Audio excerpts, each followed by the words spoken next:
Québec, une scène de désolation ce matin dans le secteur de Beauport. Une soixantaine de pompiers de la Ville de Québec ont mis plus de 3 heures pour maîtriser le feu qui s'est déclaré dans le pavillon Saint-Édouard de l'école Harmonie à Beauport. Vendredi 11 décembre 2015. Je suis avec Jean-Marc Drolet. Son téléphone cellulaire sonne. Jean-Marc prend l'appel et je le vois un petit peu changer. Il dit « Oui, c'est beau, j'arrive ». Et en raccrochant, il me regarde et il me dit « L'école Saint-Édouard est en feu ». Ce matin-là, à l'école, c'est un mur de brouillard, c'est beaucoup d'agitation, une difficulté à s'approcher des lieux physiquement. Beaucoup de monde sont sur place déjà quand moi j'arrive. Les pompiers venaient à peine d'arriver, le périmètre de sécurité n'était même pas encore monté. Ça fait qu'on arrive, communique avec Annie Fournier, qui était en route pour l'école, le service de garde. On sait que la dame du service de garde était arrivée, elle était sur l'autre coin de rue. Ça fait qu'avec Jean-Marc, là, on a dit « Oups, attends un petit peu, on va faire le tour du périmètre pour voir un petit peu qu'est-ce qui se passe ». Entre-temps, Annie Fournier, la directrice, est arrivée. Et là, Annie a pris le côté avec les services de garde. Elle a parlé à ces dames. Ce matin-là, je ne vous cache pas qu'il y avait plein d'émotions autour de l'école parce que les dames du service de garde, c'est une vieille école. Les gens ont un lien d'appartenance très fort. Et là, c'était, ils voyaient s'en aller en fumée, plein de choses.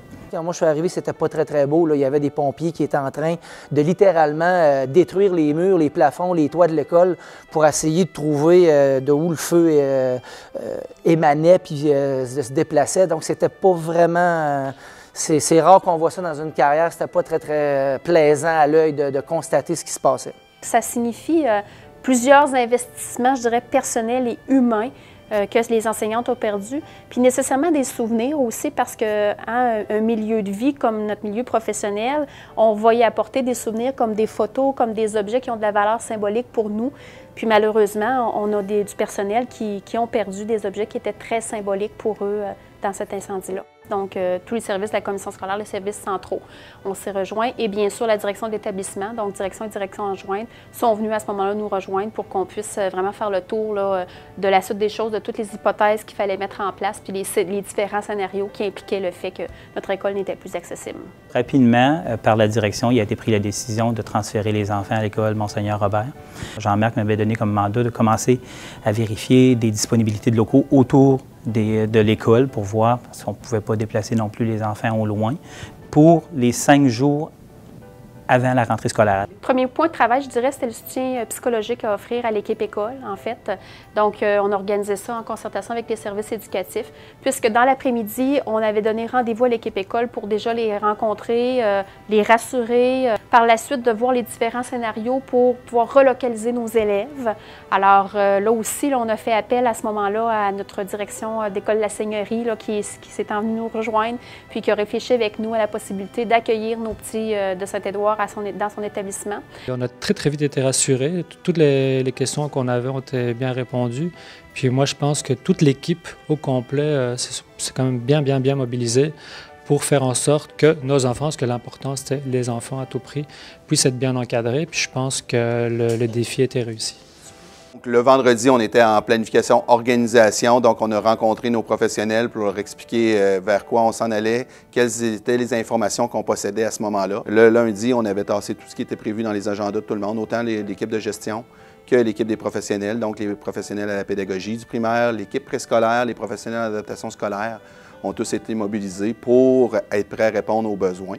Là, c'est Mme Fournier qui a fait, je lève mon chapeau d'ailleurs, qui a fait un travail exceptionnel avec Marie-Claude Asselin, qui était omniprésente tout le long là, de cette semaine-là avec l'équipe école. Il y a eu un travail pour les rassurer. Ensuite de ça, il y a eu, dans un premier temps, un travail pour les écouter. Je pense que l'équipe avait besoin de parler, d'évacuer, de mentionner c'était quoi leurs besoins. Il y avait une obligation de dire on veut bien sûr remettre les élèves à l'école le plus rapidement possible, mais en même temps, l'équipe école avait une fierté, ils ne voulaient pas recommencer dans n'importe quelles conditions. On a clairement perçu, nous, que c'est une équipe qui voulait pas accueillir les élèves pour uniquement faire de l'occupationnel, mais pouvoir être dans un processus d'accompagnement puis pédagogiquement être apte à aider les élèves. Quand la décision a été prise de transférer la concentration musique à l'école La Seigneurie. Là, à ce moment-là, il y avait suffisamment de place pour placer le reste de l'école dans la partie qui n'avait pas été touchée par l'incendie dans l'école Saint-Édouard. Notre équipe du présco nous a accompagnés en étroite proximité, les enseignantes du préscolaire, pour faire une planification, revoir comment on pourrait reprendre, participer à l'achat de nouveaux matériels, faire des recommandations à cet effet-là. Au niveau des ressources matérielles, toute l'équipe s'est mobilisée parce que là, on arrivait avec 6 classes de primaire dans un milieu secondaire. Le ménage a été fait, l'ameublement a été rentré, les enseignants sont arrivés avec le matériel qu'ils avaient pu récupérer ou qui était récupérable de leurs locaux dans les parties non incendiées. Les ressources technologiques, en fait, ce qu'ils ont eu à faire, c'est ça, c'est à s'assurer que par la suite, quand on a réintégré nos élèves, que ce soit à la Seigneurie ou les autres élèves, si on revenait à Saint-Édouard, on avait à s'assurer que le système informatique fonctionnait, la révision du parc, les différentes bornes aussi à revoir. Donc, il y a une installation très technique à ce moment-là. Le service des ressources humaines a été dépêché en lien avec l'équipe du service de garde parce qu'on se rappelle que les jeunes ont réintégré, pas leur service de garde, mais des locaux que la Ville nous avait prêtés et on avait mis une équipe volante en soutien à l'équipe du service de garde, en fait. Les ressources matérielles avec le service d'incendie ont permis de retourner voir quel était le matériel qui pouvait être récupéré ou qui n'était pas endommagé. Tour de rôle. Tous les membres de l'équipe ont pu aller visiter l'équipe école et accompagner là, des professionnels des services éducatifs et du psychologue de l'école Saint-Édouard. L'image qui me reste le plus marquée, c'est une enseignante, entre autres, qui a passé peut-être 15 ans de sa vie dans cette classe-là qu'elle avait, avec tout son matériel qu'elle perdait. Puis elle a regardé tout ça, puis elle a fait « Ouf! Ben, coudonc, ça devait être le temps de me dégager de tout ça puis de repartir avec d'autres choses. » Puis elle est repartie comme ça, elle était déjà prête à faire des nouveaux projets. Moi, c'est ça qui me reste un peu plus en tête, c'est cette force-là. Le personnel enseignant a perdu énormément de matériel qu'ils avaient confectionné ou des achats qu'ils avaient faits pour nos jeunes. Alors, il y a une collecte massive qui a été organisée là, au sein de la population par voie de communication, portail, etc. Le sol de l'église a été habité quelques jours là, pour accueillir tous ces dons-là. Quand j'ai regardé les enseignants, puis je regardais le feu, j'ai réalisé que c'est leur carrière, tout leur matériel qui part en fumée. J'ai dit qu'il fallait qu'ils recommencent tout à zéro. C'est comme partir à la dérive. On ne sait pas quand ça va arrêter, ce qui va rester, quand est-ce qu'on va pouvoir se raccrocher, puis à quoi. Puis on a ramassé des choses incroyablement propres, en bon état. Les gens ont répondu avec de la qualité. Pendant la première semaine que les enfants sont arrivés, je circulais beaucoup dans l'école. Je sais que Jean-Marc faisait la même chose.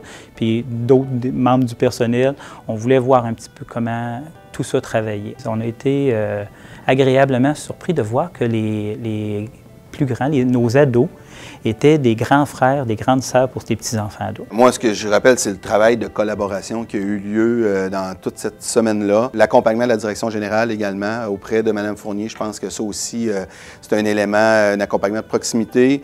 L'accueil de l'école de la Seigneurie, de Mme Breton et son équipe, M. April, qui ont accueilli ces gens-là à bras ouverts, qui ont s'assuré de leur mettre les conditions gagnantes. Tout le monde a travaillé, a inventé des scénarios, on commençait à mettre sur la table des actions à poser pour arriver directement à ce que l'élève ait les services demandés, que l'élève ne soit pas la première victime des événements, que le tout suive son cours, que l'élève soit au centre de nos actions. Puis moi, je pense que ça a été vraiment bien fait. Je remercie toute l'équipe de la Seigneurie, les professeurs, les concierges, les intervenants de première ligne qui ont permis le déménagement, l'installation des élèves.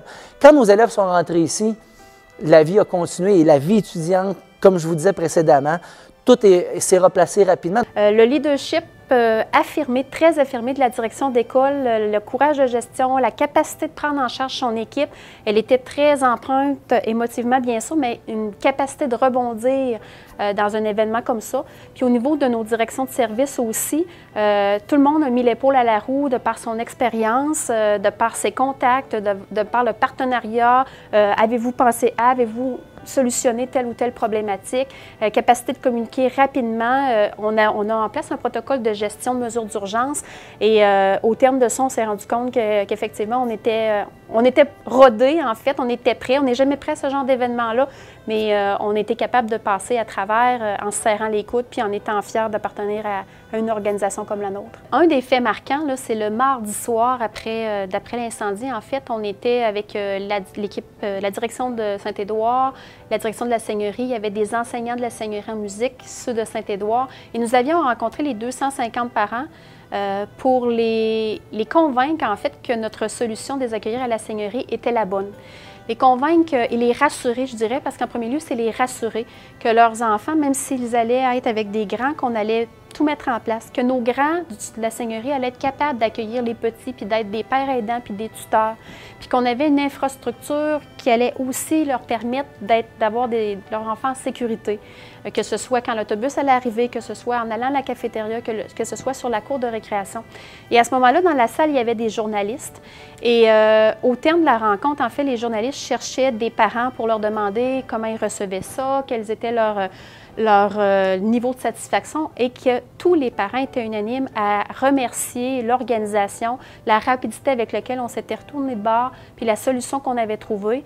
Et on a même été applaudis à la fin de cette rencontre-là, en fait. Donc ça, je vais me rappeler de ça parce que ce qui nous a permis d'arriver à ça, de passer à travers ça, c'est le travail d'équipe de l'ensemble des gens impliqués, non seulement cette soirée-là, mais le vendredi, lors de la cellule de crise.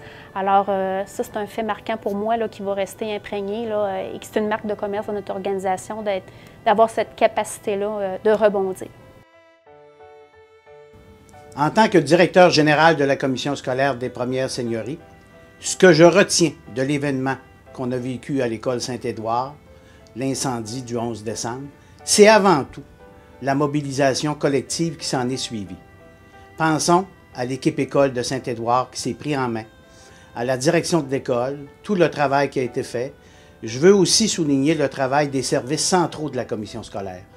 Tous nos services ont été mis à contribution. Dans un premier temps, effectivement, les ressources matérielles.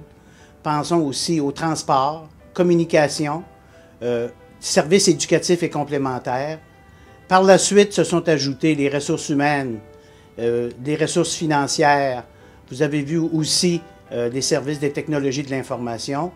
Tous nos services ont été mis à contribution parce qu'il faut se rappeler de l'événement. Nous avions à faire face à une problématique où nous devions, dans un premier temps, accompagner et soutenir à la fois les élèves de Saint-Édouard, le personnel de Saint-Édouard.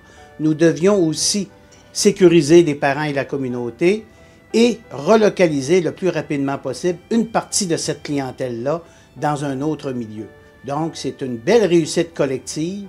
C'est un engagement qui a été pris par l'ensemble de nos acteurs, à la fois nos acteurs écoles et aussi nos acteurs des services de la commission scolaire.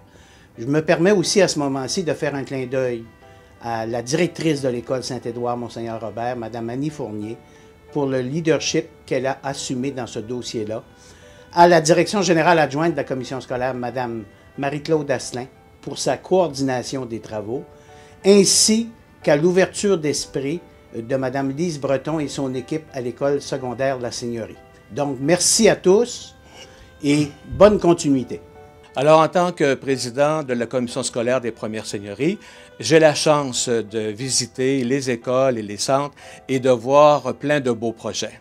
Alors, en ce qui concerne l'école Saint-Édouard, j'ai été émerveillé par la réaction des différents personnels qui œuvrent à l'intérieur de cette école-là. Vous avez su vous concerter, vous avez su vous mobiliser afin d'offrir le meilleur service aux élèves concernés. Alors, merci. Chapeau à tout le personnel enseignant et les directrices extraordinaires de cette école-là. Félicitations, chapeau à tout le monde. Défi relevé, bravo.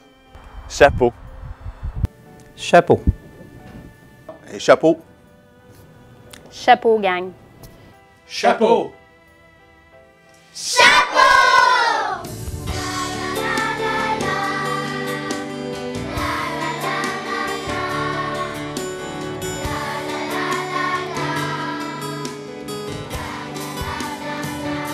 Quel beau spectacle! Bravo! Oui, vous avez un petit mot spécial improvisé. Ben oui, je me fais porte-parole spontanée des parents ici. Ce soir, on s'est rencontrés la dernière fois ici dans l'autre pièce, un certain soir de décembre. On s'en souvient. J'aimerais vous dire merci à l'équipe d'enseignants. Merci d'avoir fait cette année-là quand même un rêve pour nos enfants. Merci la Seigneurie d'avoir accueilli nos enfants. Merci Madame Annie. Merci à vous, chers parents.